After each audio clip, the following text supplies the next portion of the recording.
Namhlanje kuhlangana iminyaka eyilikhulu namashumi amane nomuvo ibutho likaZulu lathola naphezulu namangisi kwashona inkulungwane zabantu esandlwane enquthu kwaZulu Natal.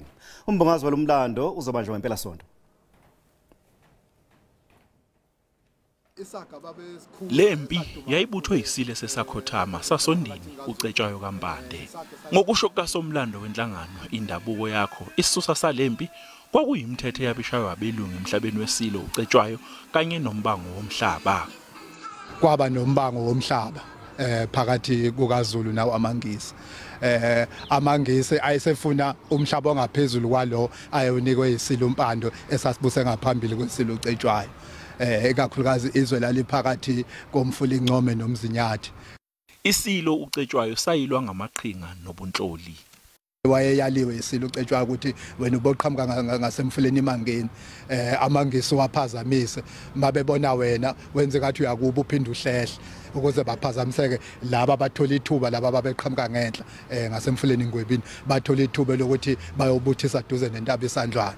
Lempi esemlandweni kulelizwe yaveza isibindi esimangazayo sebutho likaZulu njengoba lalibambene namangisi lihlome nje ngemkhonto kanti ledlovukazi yamangisi uVictoria lona lalihlome ngezibhamu ezingomba imbayi noma tulutulu.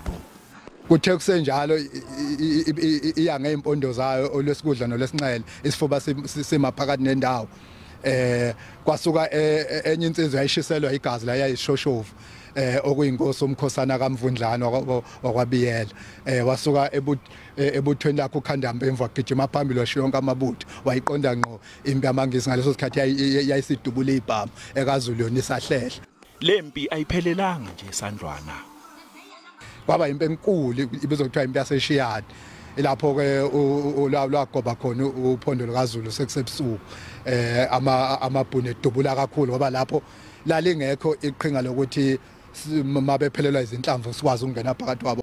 Isile sibusa njengamanje uGudulizwe lithini ngokomlomo okhulumela indlonkulu umntwana uThulani Zulu siqoquzela umphakathi ukuthi ukhumbule impi yasesandlwana ngokubumbana silwisane nezinkinga zenhlalo kulelizwe okukhona kuzo udlame olubhekiswa kwabesifazane nezingane kanye nobugebengu.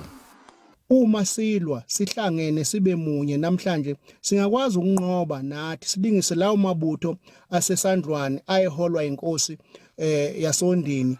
Umgubho omkhulu wempi yasesandlwane uzobanjwa ngempela sonto.